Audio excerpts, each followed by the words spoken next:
नहमदुहु व नुसल्ली अला रसूलिहिल करीम अम्मा बाद फ़ाऊज़ु बिल्लाहि मिनश शैतानिर रजीम बिस्मिल्लाहिर रहमानिर रहीम अस्सलामु अलैकुम व रहमतुल्लाहि व बरकातुहू। आज का मौजू है तारुफ़ कुरान।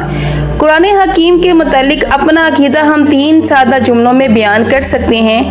कुरान अल्लाह का कलाम है, ये मोहम्मद सल्लल्लाहु अलैहि वसल्लम पर नाजिल हुआ और इसकी हिफाजत का ज़िम्मा खुद अल्लाह ताला ने लिया है। हज़रत उस्मान बिन अफ़्फ़ान रज़ियल्लाहु अन्हा बयान करते हैं कि नबी पाक सल्लल्लाहु अलैहि वसल्लम ने फरमाया, तुम में से बेहतरीन शख्स वो है जो कुरान मजीद का इल्म हासिल करे और लोगों को कुरान करीम की तालीम दे। हज़रत आयशा रज़ियल्लाहु अन्हा बयान करती हैं कि रसूलुल्लाह सल्लल्लाहु अलैहि वसल्लम ने फरमाया कि जो शख्स कुरान मजीद में माहिर हो और मुअज़्ज़र और बुजुर्ग फरिश्तों के साथ रहता है और जिस शख्स को कुरान मजीद पढ़ने में दुश्वारी होती हो, वो अटक अटक के कुरान पढ़ता हो, उसके लिए दुगना अजर है। हज़रत अली रज़ियल्लाहु अन्हा बयान करती हैं कि रसूलुल्लाह सल्लल्लाहु अलैहि वसल्लम को ये फरमाते हुए सुना है कि सुनो अनकरीब फितने बर्पा होंगे। मैंने अर्ज़ की, या रसूलुल्लाह सल्लल्लाहु अलैहि वसल्लम, इन फितनों से निकलने की क्या सूरत है?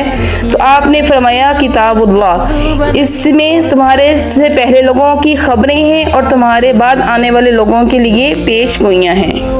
हज़रत अनस बिन मालिक रज़ियल्लाहु अन्हा बयान करती हैं कि रसूलुल्लाह सल्लल्लाहु अलैहि वसल्लम ने फरमाया, जिस शख्स ने अपने बेटे को नाज़रा पढ़ाया उसके अगले पिछले गुनाह बख्श दिए जाएंगे और जिसने इसको ज़ुबानी कुरान पढ़ाया तो क़यामत वाले दिन अल्लाह ताला उसको ऐसी सूरत में उठाएगा जैसे 14वीं के रात का चांद होता है और उसके बेटे से कहा जाएगा कि कुरान पढ़ो, और जब भी एक आयत पढ़ेगा अल्लाह ताला उसके बाप का एक दर्जा बुलंद कर देगा। हज़रत अबू हुरैरा रज़ियल्लाहु अन्हा बयान करती हैं कि नबी पाक सल्लल्लाहु अलैहि वसल्लम ने फरमाया कि जो शख्स भी अपने बच्चे को दुनिया में कुरान पाक की तालीम देता है, इसको क़यामत के दिन जन्नत में ताज पहनाया जाएगा, जिसको तमाम जन्नत वाले पहचान लेंगे कि ये दुनिया में इसके बेटे ने कुरान पाक पढ़ने की वजह से इसको ये ताज पहनाया गया है। अबू हुरैरा रज़ियल्लाहु अन्हा बयान करती हैं कि नबी पाक सल्लल्लाहु अलैहि वसल्लम ने फरमाया, क़यामत वाले दिन कुरान पढ़ने वाला आएगा तो कुरान कहेगा, ए अल्लाह इसको मज़ीन कर, यानी इसको सजा दे, तब इसको इज़्ज़त का ताज पहनाया जाएगा। फिर कुरान कहेगा, ए अल्लाह इसको और मज़ीद सजा दे, फिर इसको इज़्ज़त वाले कपड़े पहनाए जाएंगे। फिर कुरान कहेगा, ए अल्लाह इससे राज़ी हो जा, तो अल्लाह इससे राज़ी हो जाएगा। फिर उस शख्स से कहा जाएगा कि कुरान पढ़ता जा और जन्नत के दर्जों में बढ़ता जा, और हर आयत के बदले में उसको नेकी दी जाएगी।